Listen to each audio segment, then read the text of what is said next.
Thank you so much. It's an honor to be here. To be running for president is an extraordinary experience, as you can imagine. And I don't think that there's any platform in the world that gives someone such a real profound opportunity to harness a conversation.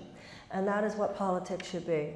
It should be a conversation that we are having among ourselves. To me, all that politics is our collective behavior. And there are certain principles which need to guide an individual's life in order for that individual's life to work.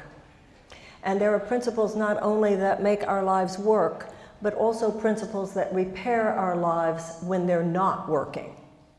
Now, that is as true. I'm going to turn this down just a little because now I think it's echoing and stuff, isn't it? So that is as true of a group of people as it is true of an individual. Because all that a group of people are is a group, all that a nation is a group of people. So the same psychological and emotional and moral and spiritual dynamics that prevail within the journey of one person prevail within the journey of a nation. And I've had a 35-year career working very up close and personal with people going through their individual journeys. And of course, I've lived long enough, I've had quite a few journeys of my own. And one of the things that I've seen about people is, number one, everybody goes through crisis sometimes. But one of the things that's very interesting to me is that often it's when people go through crises that they become their most intelligent. You'd think it might be the opposite, but it's not. Because when you're really given bad news, the doctor tells you that the test results came back and it's cancer. You're told that your spouse is leaving and you didn't expect it. You find that your child is addicted and it's heroin. Anything like this. All the things that are false and unimportant fall away in the first 5 minutes. And you get very serious and you get very real and you get very deep. And I'm sure everybody in this room has had those experiences where something was not funny, it was very serious, and we got real and we got serious and we got deep. Now, my experience of the American people is that we're very intelligent. I don't see a problem with the American people. And I've experienced enough in my life and in my work to know that the American people can handle a crisis. The problem is not with the American people. That's not where I see a problem in our country.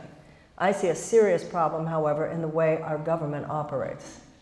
Because our government is too narrow a container.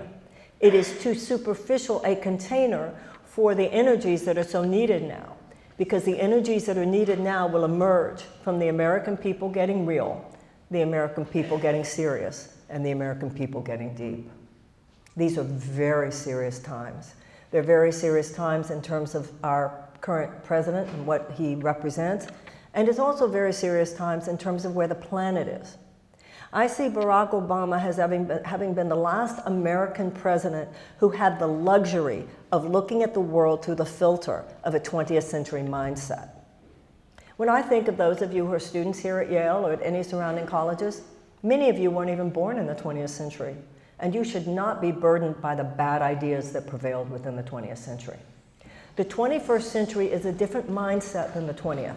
The 20th century was a different mindset than the 19th. The 20th century was very dominated by Newtonian physics, the idea of a mechanistic world. The world was a big machine. If it wasn't working, all you had to do was tweak the pieces of the machine. 21st century is very different, far more holistic, far more integrative, far more whole person. And you see this reflected in how we do business. We see this reflected in spirituality and religion. You see this reflected in medicine, healing. You see this reflected in psychotherapy. You see this reflected in our relationships. We all get that we're multidimensional people. There's more going on here than just what's on the surface. But our government and the way the government functions is this 20th century Newtonian mechanistic model where the world is a machine, and if something's not working, you just tweak something on the outside as though that will fix it. But it will not necessarily fix it, because when you only approach problems on the level of the symptom, but you do not delve into what the cause is, there's no real transformation. And even if you get rid of a symptom, the symptom is likely to morph into another symptom. Or if you just treat the symptom, then some other president or some other Congress will come around and change it back again. Now, the fact that the government is so dysfunctional that way, that it hasn't a clue, that it doesn't know what's really going on, that it hasn't kept up with the times, then you add to that the fact that it has been infiltrated in this country by the dominance of corporate money to such an extent that we're not even functioning as a democracy, and real people know that. We have reverted to the same kind of things that we repudiated in 1776. We're not functioning as a democracy. We're functioning as a corporate aristocracy, which we repudiated in 1776, and it's time to repudiate it again.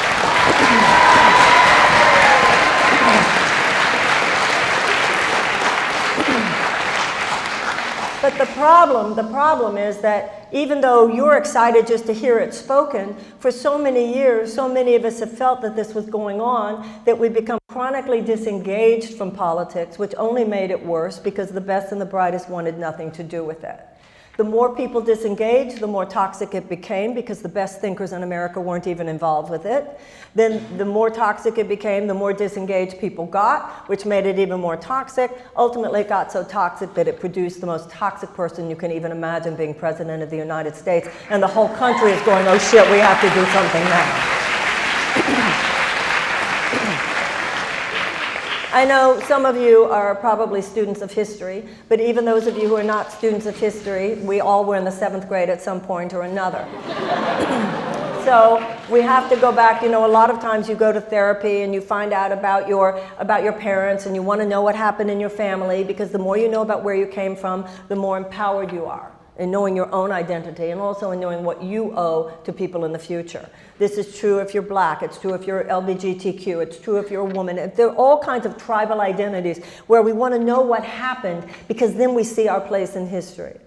But not enough of us are clear about our place in American history. And without that, we are disempowered. We are going through a crisis in America. And if we're going to deal with a crisis in America, we need to understand the longer story of America so that we can know what is the chapter that this generation needs to write.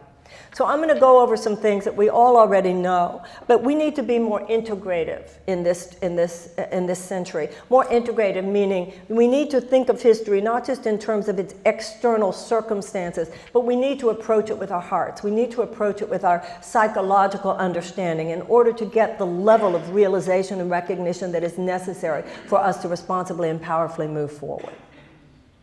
So in 1776, some very brave men signed the Declaration of Independence. And I say that they were brave because if the British had won the war, they would have been executed as traitors. These men posited principles that were radical. They were radical then, and they're radical now. They were a complete repudiation of the aristocracy and the aristocratic system that had dominated Europe for centuries. It said that it wasn't okay for just a few landed gentry to have all the opportunities, all the wealth, all the education, all the land, etc. But that all men were created equal, and that God gave all men unalienable rights of life and of liberty and of the pursuit of happiness. By the way, the whole idea that in 1776 they were talking about the pursuit of happiness, it's kind of startlingly modern in its statement. They also said that governments were instituted to secure those rights. That's the purpose of government. And it also says that if government's not doing its job, that the people have the right to alter it or to abolish it. Now, on one hand, it's extraordinary. On one hand, it's extraordinary that these amazingly enlightened principles, that these amazingly aspirational principles were stated, that they were written, and thereby opened a space of possibility for humanity that was earth-shattering. It was earth-shattering then, it is earth-shattering now when they are practiced. That's where it began. It began as a philosophical and moral, as well as political burst of light. But that's also where it got gnarly, because out of the 56 signers of the Declaration, 41 of them were slave owners. My point is that we're both. We have always been both. From the beginning, in every generation since, including our own, we are both a country based on the most enlightened and aspirational principles that have ever blessed the world. We are a generation, as has been every generation, filled with people whose hearts are ablaze with what that means and the awesome opportunity and responsibility that it bestows upon us. And we've also had people among us who were the most violent perpetrators of transgression against the very principles on which we stand. That has always been true. We have always been taught.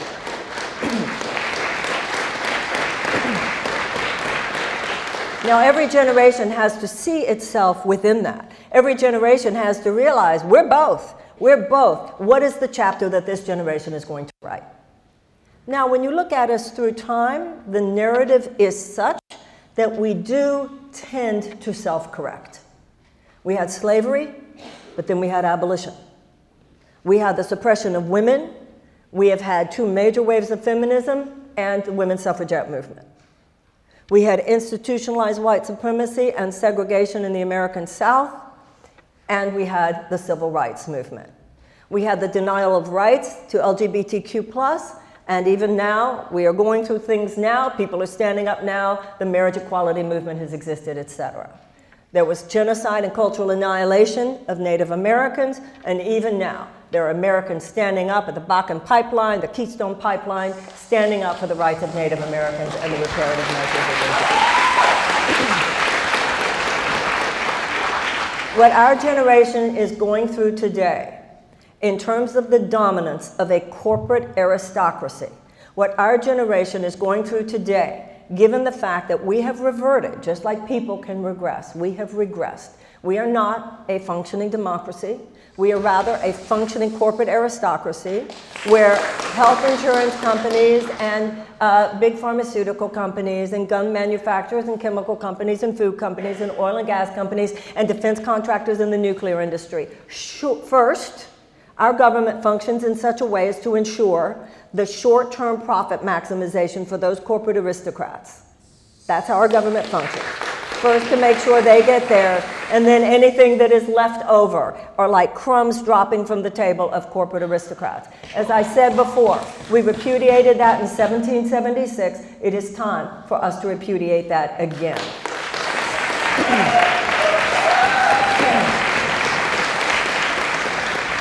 But we need to be clear what has happened in the times when people have pushed back. The abolitionist movement did not emerge from the governments. It emerged from the people. The government didn't wake up one day and say, let's end slavery, shall we? That's not what happened. The evangelical movement, which arose from the abolitionist movement, which arose from the early evangelicals and Quakers, was a people's movement that rose up. The people stepped in. And similarly, the US government, Woodrow Wilson didn't say, oh, let's give women the right to vote. That's not what happened. The women's movement, the women's suffragette movement rose up, the people rose up, and the people stepped in. And then the trajectory of the government changed. Same with the civil rights movement. The government didn't wake up one day and say, oh, let's desegregate the American South. That is not what happened. The civil rights movement meant the people rose up and the people stepped in. How ridiculous, how absurd, how naive, and how foolish of us to look at the political establishment today, which has solidified all the things that I've told you about, whose system is completely entrenched within all the things I've told you about, to look to them and think that they're going to repair themselves. The status quo does not change itself. The status quo perpetuates itself.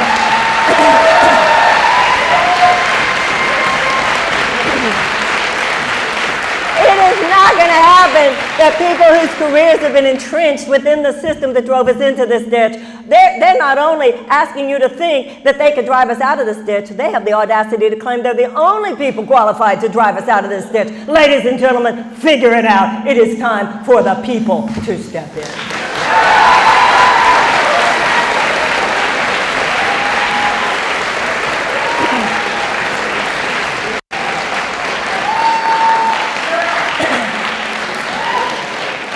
Our job is much bigger than just defeating Donald Trump. Donald Trump did not create all the problems I just said. Donald Trump was created by the problems that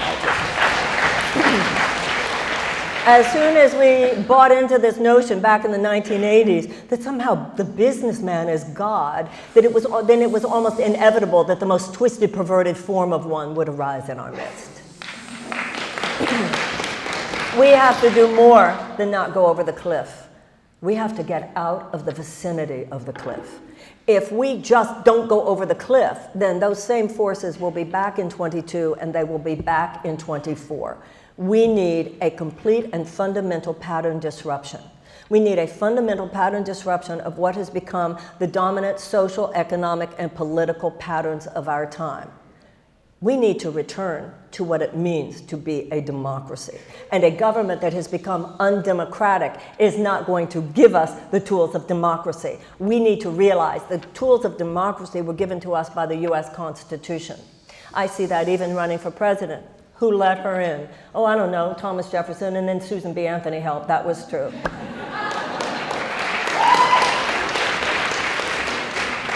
Somebody says somebody is an outsider candidate. Outside what?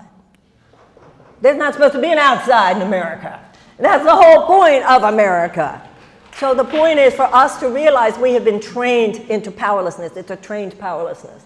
We have been turned into spectators. We have been trained to say pretty please about things that actually should be ours because all that tax money is ours. Now every change, whether in our personal lives or in our collective lives, we change with one aha at a time. It's like, whoa, I didn't see it before, but I see it now. And once you see it, you can't unsee it. So you are going to vote. You're going to vote in your primaries, and you're going to vote for a president. I'm not running against anyone. I'm running with a lot of really good, smart people. And they're all telling you the truth. But I will tell you this much. We need to do more than tell the truth. We need to tell the whole truth. We need to tell nothing but the truth. We need to lay down some serious truth.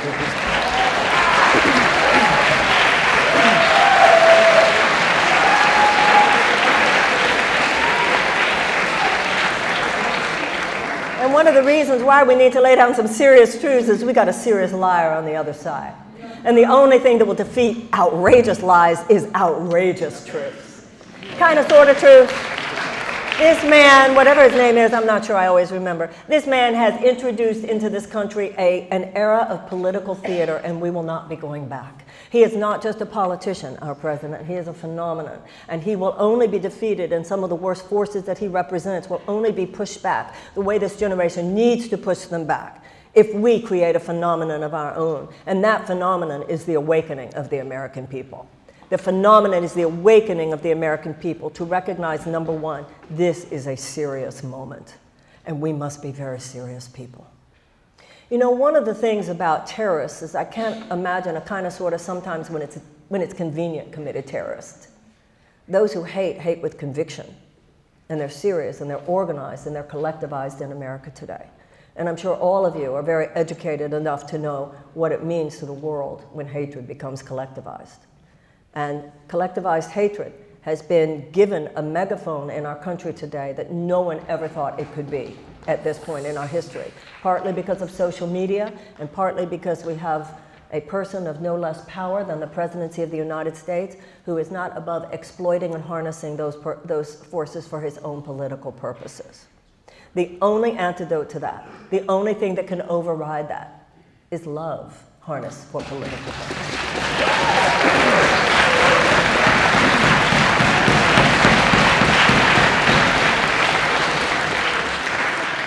But conviction is a force multiplier. And those of us who hate with conviction. Far more people in the United States love than hate. Far more people in the world love than hate. The problem is not that we don't have enough lovers. The problem is we don't have enough lovers who love with conviction. We need to display as much love behind our conviction, as much conviction behind our love as some people display behind their hate.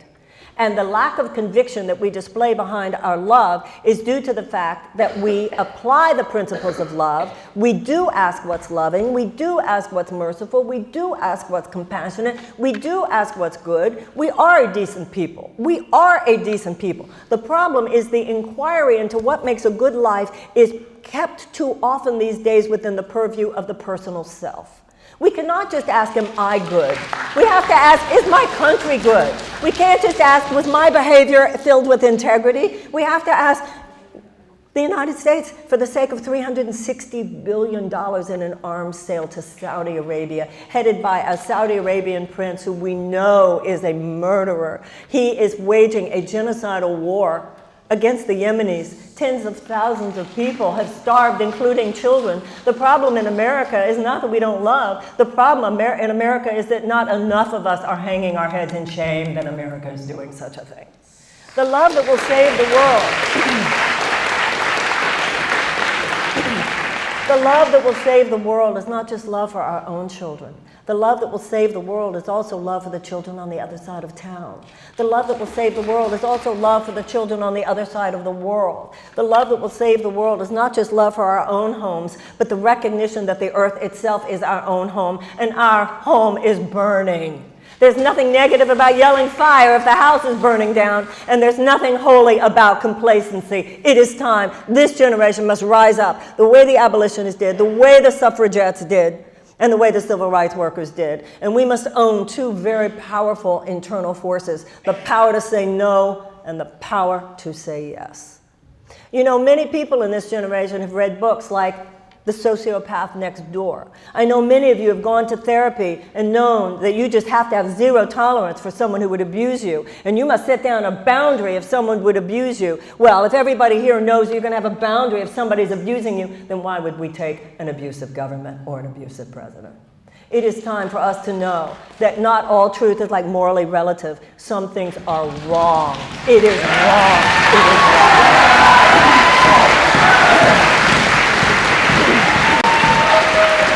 It is wrong. It is wrong. It is wrong for our government to pass law after law after law, tax policy after every other kind of policy, which makes it easier for the already rich to get even richer and harder for everybody else to even make it at all. That's wrong. That's wrong. It is wrong for us to succumb and to acquiesce to a political system whereby over the last 40 years, not only has the middle class been devastated, we have created the greatest wealth inequality since 1929. 1% of Americans own more wealth than the bottom 90%. And ladies and gentlemen, and everyone else, these are not just statistics. These are not just facts on a piece of paper. This is almost a third of Americans living in chronic economic anxiety. I don't know if anybody, or certainly I'm sure not most people in this room, can really, really relate to what it means to live your life every single day, not knowing what would happen if you got sick, and not knowing what would happen if one of your kids got sick, and not knowing how you'll ever send your kids to college, and not knowing, some of you might know this one, how you will ever get out from under these college loans. I'll tell you something, all these governmental figures telling us they're going to do something to help us with our mental health crises, I have an idea. Stop driving so many people crazy.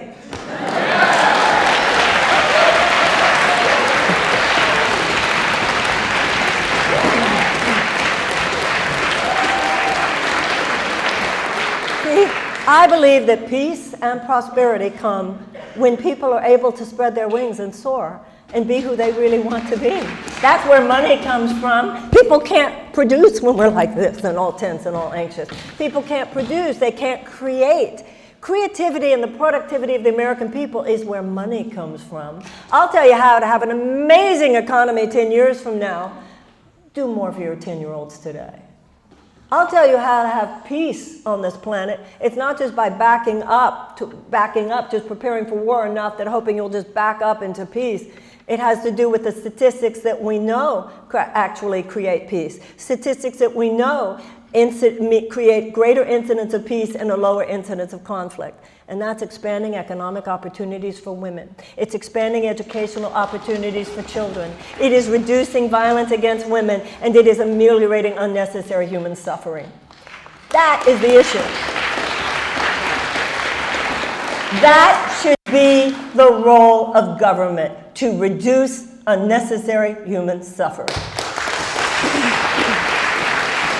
You know why? Because when your core principle of all public policy is to do whatever it is that would make people thrive, people rise up, and the most amazing things happen. We need a massive infusion of economic hope and opportunity into the life of the average American. We need to repeal that 2017 tax cut, where 83 cents of every dollar, just repeal it. We need to put back in the middle class tax cut. And everybody needs to be clear that in that tax cut, 83 cents of every dollar goes to the richest Americans and corporations. We need to stop the corporate subsidies, whereby last year alone we gave $26 billion in subsidies to the oil and gas. You know what Martin Luther King used to say? He said if they give it to poor people, they call it a handout. They give it to rich people, they call it a subsidy. Then the United States... Then the United States has to take back what it gave away to big pharmaceutical companies, agreeing that it could not negotiate for lower drug prices, while we have people in America who are dying because they cannot afford their insulin. And we need to say to the U.S. military, how much do you need, guys? Because every dollar they need, they should get. But you know those hundreds of billions of dollars over and above what they need, but just they're there because it increases short-term profits for defense contractors? That needs to stop. And I'll tell you something else. You might want to ask yourself why Tulsi Gabbard and I are the only people who even mention that part. How can we have a presidential campaign and we're not even talking about the dominance of the military-industrial complex? That should tell you everything you need to know. And isn't it interesting that the only two people bringing that up are women? And isn't that interesting that those two have been smeared the way we have been? Oh, maybe I'm just imagining that. No. Okay, so we need to do this. We need to do those things that I just mentioned to you. Plus, we need the 3%, I agree with Elizabeth Warren. We need a 3% a tax on the assets of billionaires. Don't worry about it, they won't even feel it. We should have a 2% tax on those who have 50 million and more. And also, I think that we should remember, and we should be very, very clear how many very, very, very wealthy people in the United States agree with everything that I just said. Not every rich person in America is a greedy bastard. And I don't believe that the average person who creates wealth in the United States wants to feel that they're doing so at the expense of other people having a shot at it. So what we need to do is all the things I just mentioned, and guess what's going to happen then? We're going to have cash on hand. And if you elect me president, I want to tell you what we're going to do with that cash. First of all, we are going to recognize that millions of American children living in chronic trauma represents a national humanitarian emergency. We have 13 million children who are hungry in the United States. We have 100,000 children in the United States who are homeless. We have children, millions of them in the United States, in our public school system, who psychologists tell us live with a form of PTSD that is no less severe than the PTSD of a returning veteran from Afghanistan or Iraq. We have millions of American children. We have children in elementary school on suicide watch. We only have one mental health counselor for every 1,500 children in our public schools. We have millions of American children who go to schools every day where the circumstances in their classrooms are such as to be inadequate to teach that child to read. And if a child cannot learn to read by the age of 8, the chances of high school graduation are drastically decreased, and the chances of incarceration are drastically increased. All that the political establishment has done, this is how corrupt it is, all that the political establishment has done is to normalize their despair. Notice how the political establishment talks a lot about the middle class which hardly exists, and they never mention the people who don't even have any hope of being in the middle class. Why? Because they don't vote.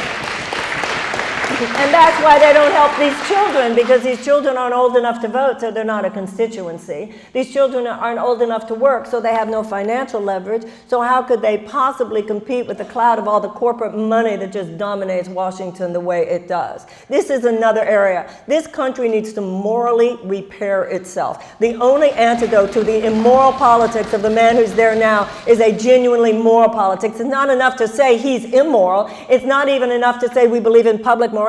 We have to actually have public policies that display that. And every woman in America, particularly, first, you feed your babies.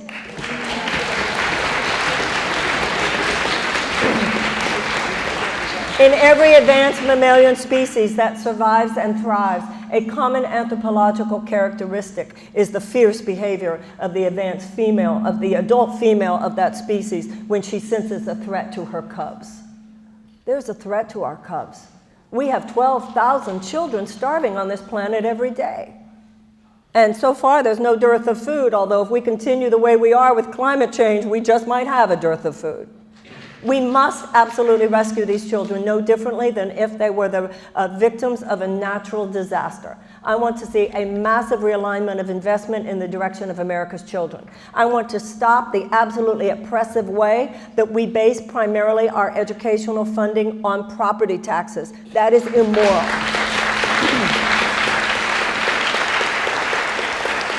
In the richest country in the world, to withhold a high-quality public school education from a child for no other reason than the child doesn't live in a well-to-do neighborhood is a form of passive oppression.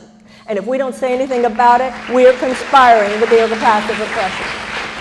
That's why I want a United States Department of Children and Youth.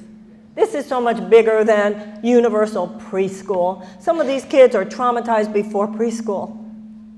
We need trauma-informed education. We need violence prevention. We need community wraparound services. We need restorative justice. We need conflict resolution. We need mindfulness in the schools. Our politicians, and there are a lot of lovely people, but they are so clueless sometimes about what's going on in this country. The next time they take some congressional jaunt to the Middle East, not that I don't think they should, they ought to make a jaunt to over the other side of New Haven. They ought to take a jaunt to the inner city of Chicago. They ought to take a jaunt to the inner city of Los Angeles. They ought to take a jaunt to the inner city of Indianapolis. And see what's going on among so many people who they basically aren't too worried about because those people don't vote anyway. So we need a United States Department of Children and Youth. What I find as I travel around this country, I find this in the area of children, I find this in the area of the environment, I find this in the area of peace building. We have what we need here.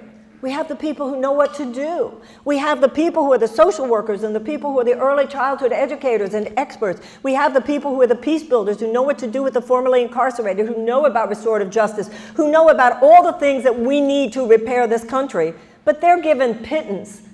They're given like nothing. They have to go try to do their $50,000 to $100,000 fundraisers, private fundraisers, while the people in Washington are giving hundreds of millions of dollars to people whose behavior and whose policies, at least indirectly, create all these problems. Ladies and gentlemen, it's really time. The people need to step in now.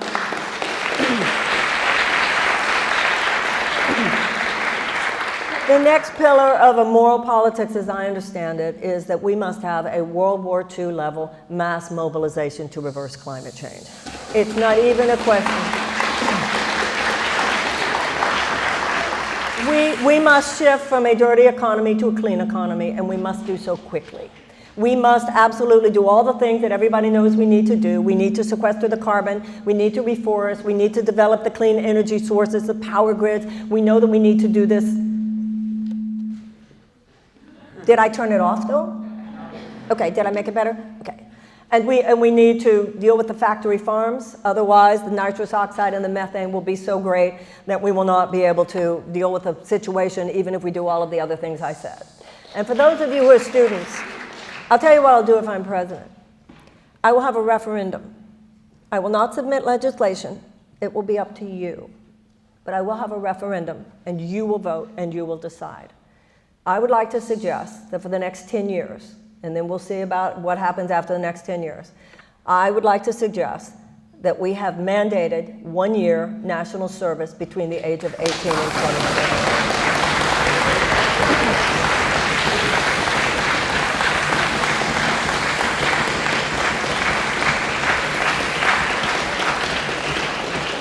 21. We won't have time otherwise.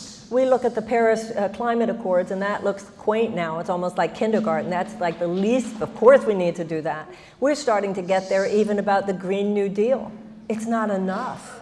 we need a massive season of repair. If you want to be a teacher, great, we really need you in one of these underserved schools. If you want to be a doctor or a nurse, we really need you in one of those hospitals that's shutting down in rural America. If you want to be an architect, we really need you to help with one of these infrastructure projects. If we are going to do this, we need to do it on no less a level than World War II level mass mobilization. And let me tell you something, ladies and gentlemen and everyone else. This is the deal. Americans are hardwired for great things. We're not hardwired to do small things. We'll tweak it here, we'll tweak it there, we'll change a policy here and a change a policy there. It makes our eyes glaze over. We're hardwired for doing big stuff. We're like a jet plane that's amazing in the air, but looks just like a clunky piece of metal on the runway. We're like an amazing sports car that's whoa on the open road, but just kind of like nothing, and nothing on a residential street. This is the thing. We're not weary and cynical and tired because we're doing too much. We're weary and cynical and tired because we're not doing enough. We were born to do important things. We're ready to do big things. And nobody wants to talk to you about doing big things because everybody assumes you only care about yourself.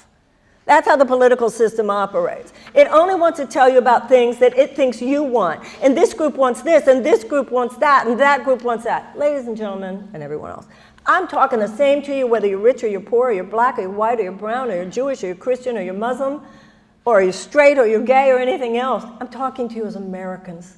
We need to end an aberrational chapter in our history, and we need to begin a new one.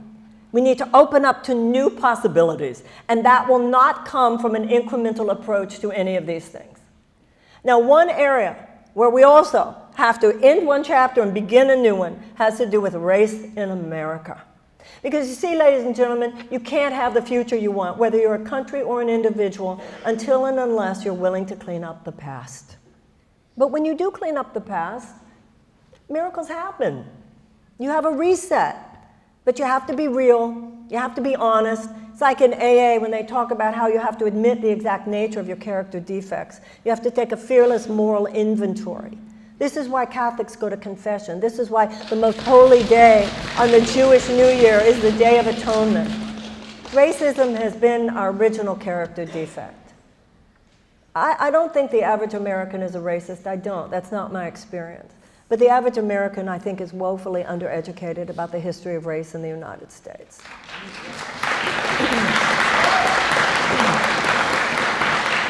And we're a good people, and we're a decent people. And my experience is that when people do recognize it, then it's not, people get it.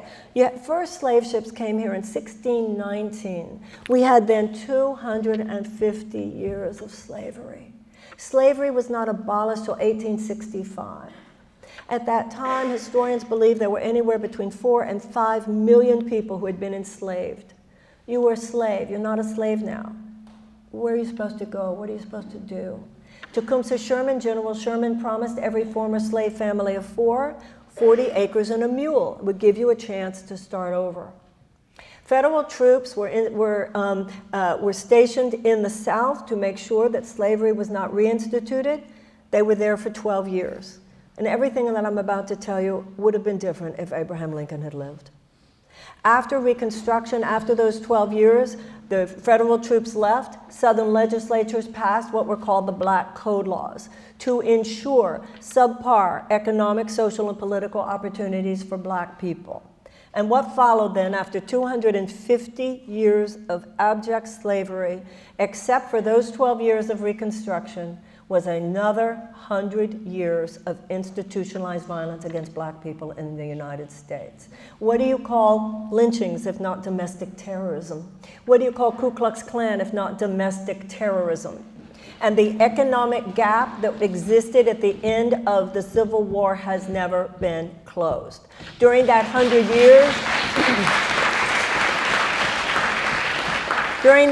years, there was no wave in the South, particularly for black people, to catch up. And even the black people who participated in what's called the Great Migration, who left the South in hopes of finding work in the northern cities like Detroit, Cleveland, and so forth, found in many, many cases as much racial prejudice as they left behind in the southern states. And in many ways, we all know this, we're sliding backwards. In 2013, the John Roberts-led Supreme Court started chipping away at the Voting Rights Act. Remember, it was 100 years after the end of slavery, before the Civil Rights Act in 1964, that dismantled segregation. The next year, 1965, the Voting Rights Act ensured full voting opportunities for every citizen based on the need for blacks to be able to have equality at the polls. Since 2013, John Roberts-led Supreme Court has been chipping away at that, which is why we have all these voter suppression efforts around this country. Plus we have mass incarceration. Plus we have racial disparity in criminal sentencing. We're good people. We know this. It's time to take the next big step. Germany has paid $89 billion in reparations to Jewish organizations since World War II. Now that doesn't mean the Holocaust didn't happen. It didn't fix everything, but it has gone far towards establishing reconciliation between Germany and the Jews of Europe. Also, many people, I think, don't realize that in 1988, Ronald Reagan signed the American Civil Liberties Act, which gave to all surviving prisoners from the Japanese internment camps during World War II between $20,000 and $22,000. I mention those because paying reparations is not a fringe idea. By mid-20th century particularly, the idea that a people who has wronged another people paying financial remuneration is just kind of what you do. And I believe that in paying reparations for slavery, while it will not fix everything, reparations will have moral force. It's not just about economic restitution. The reason that reparations are important as opposed to just race-based policies is because race-based policies are good, but they only apply to economic issues. And also, I find something very paternalistic about race-based policies. I messed with you, now I'm going to tell you how I'm going to fix you. And also, the other thing about it is it leaves open the question of whose fault this is. Reparations has moral power. It has spiritual and psychological and emotional power because it is an inherent mea culpa. It is an inherent acknowledgement of a wrong that has been done, a debt that is still owed. If I owed you, I don't owe you less just because enough time has passed. A debt that is owed and the willingness on the part of a people to pay it.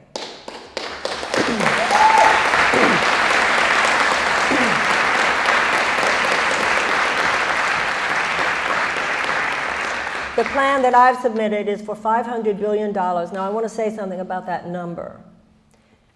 I've been in this conversation long enough to know no matter what number you say, there's going to be somebody who says it's too much, and there's going to be somebody who says it's too low. And it is true that the math is such, if you're talking about 40 acres and a mule, and between 4 and 5 million people, but it was supposed to be 40 acres and a mule for each family of 4. Then you would be talking about a lot more money than $500 billion. I believe that $500 billion is politically feasible in America today. I believe the conscience of the American people is such to really entertain the idea of $500 billion. My plan is for $500 billion to be dispersed over a period of 20 years. It would be dispersed to a council, a reparations council of American descendants of slaves who, from a wide variety of academia, business, culture, and politics. The stipulation on the part of the American government would be that the money is to be used for purposes of economic and educational renewal. Beyond that stipulation, which is an important one, economic and educational renewal. Beyond that, how the money is spent is not up to white America. That's part of the power of it. If I owe you money, I don't get to tell you how to spend it. It is time for the paternalism to stop. It is time for the debt to be paid. And ladies and gentlemen, your children will be so blessed if we just do it.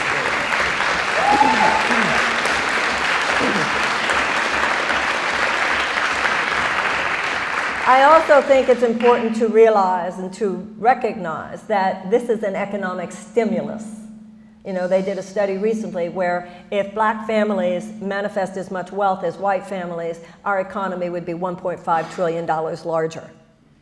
If you put money into the hands for education and economic renewal into any segment of your society, 1960.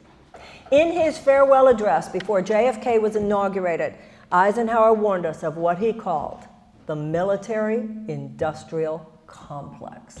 There is so much money to be made on war. We need to wake up, smell the coffee, and step in. Because what we have...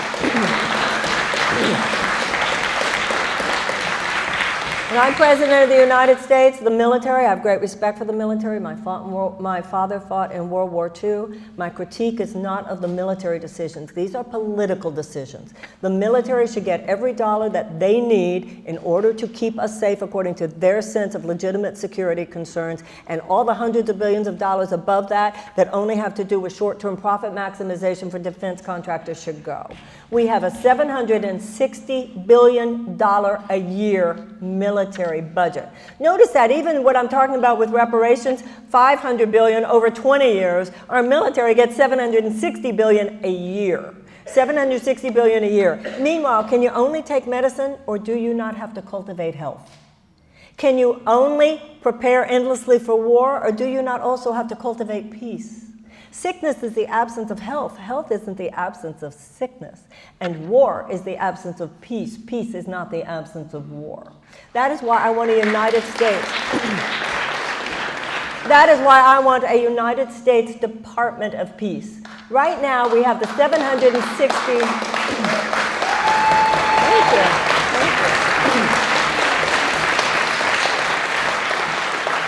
Right now, we have a $760 billion military budget. We have a $40 billion State Department budget.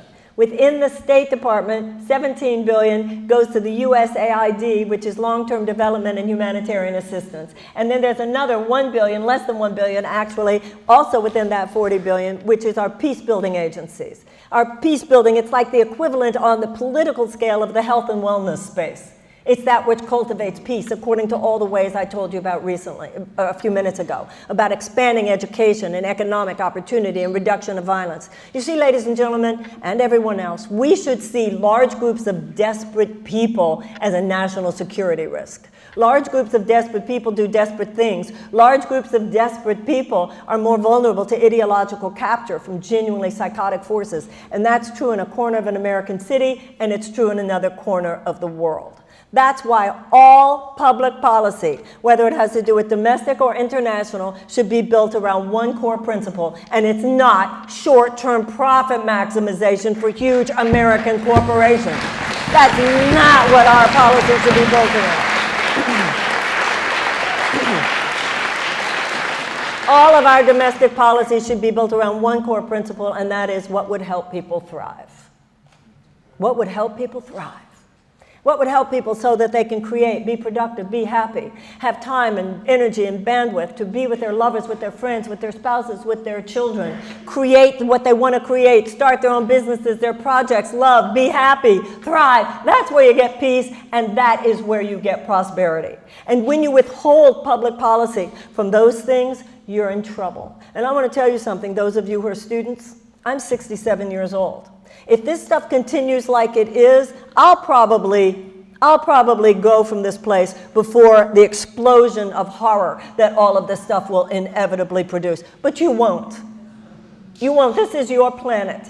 And as I said to you earlier, you should not be living burdened by or at the effect of bad public ideas left over from the 20th century.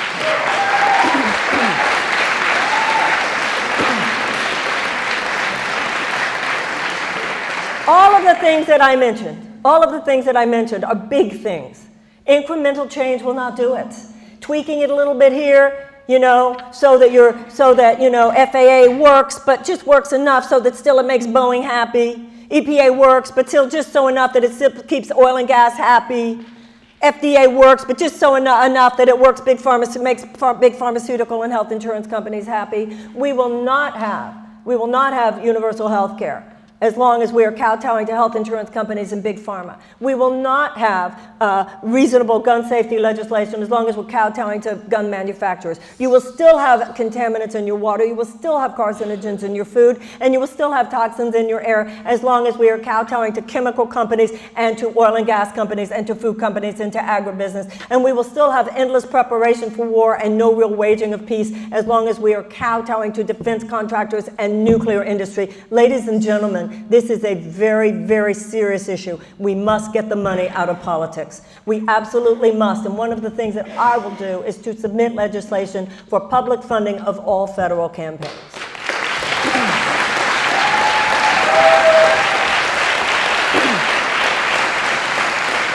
Now, nothing I've said to you tonight is small. Everything I've said to you tonight is basic and it is fundamental. And what I submit to you is that nothing less than that will do will do the job. We need to turn a very, very, very big ship around.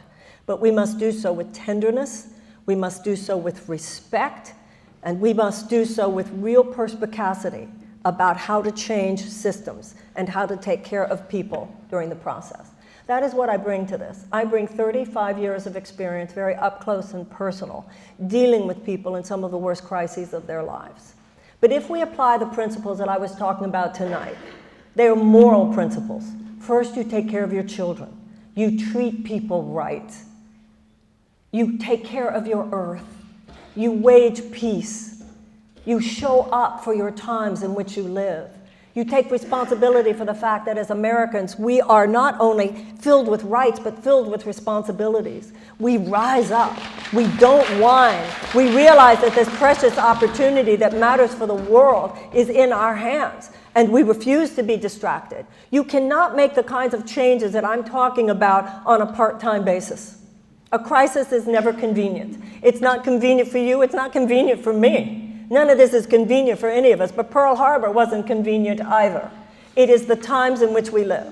I've never heard of a kind of sort of sometimes when it's convenient committed terrorist, but too many of us are sometimes kind of when it's convenient committed to love. We have to get serious about love now. We have to get serious about our democracy now. And if we don't get serious about it now, some very serious things will be happening later. As I said to you before, we have an outrageous liar we have to deal with. And the only thing that will override what that's about is some outrageous truths. And we can do this. But there's only one thing that can do it, and that is an awakening on the part of the American people. So anybody saying what I'm saying, of course will be diminished, of course will be mocked, of course a strategized, intentional, crystal lady, wacko, anti-science, anti-medicine, dangerous to what they're about. Absolutely right.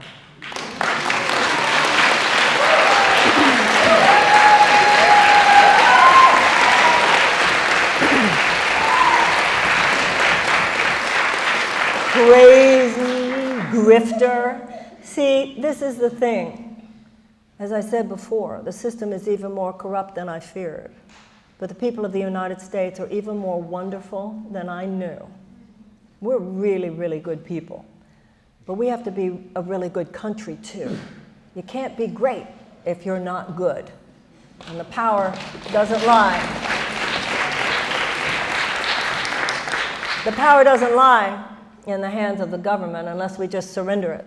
The power lies in our hands. The power is not in your hands. The power is not in your mind. And power is not in your heart.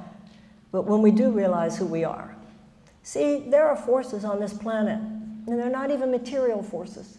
Forces of hunger, forces of poverty, forces of war, forces of terrible neglect and abuse, really evil, evil things. And it's almost as though the message of these forces to people like you and me, and all the people of the world really, is that you and your children are threatened here. You and your children are imperiled here. And basically, the message is if they have their way, you can just leave this planet. Well, we're scared by those things.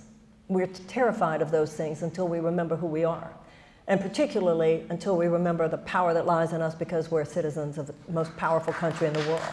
And when we do remember who we are, and we do remember where the power lies, something happens in us. And we look at poverty, and we look at war, and we look at neglect, and we look at oppression, and we look at injustice, and we look at domination, and we look at all of these things which would imperil the human race, and something happens in us, and we look at all of them, and we say, I was scared of you until I remembered who I am. I remember who I am. You leave. Ladies and gentlemen, there's some things that need to leave this planet. Take your power. Thank you.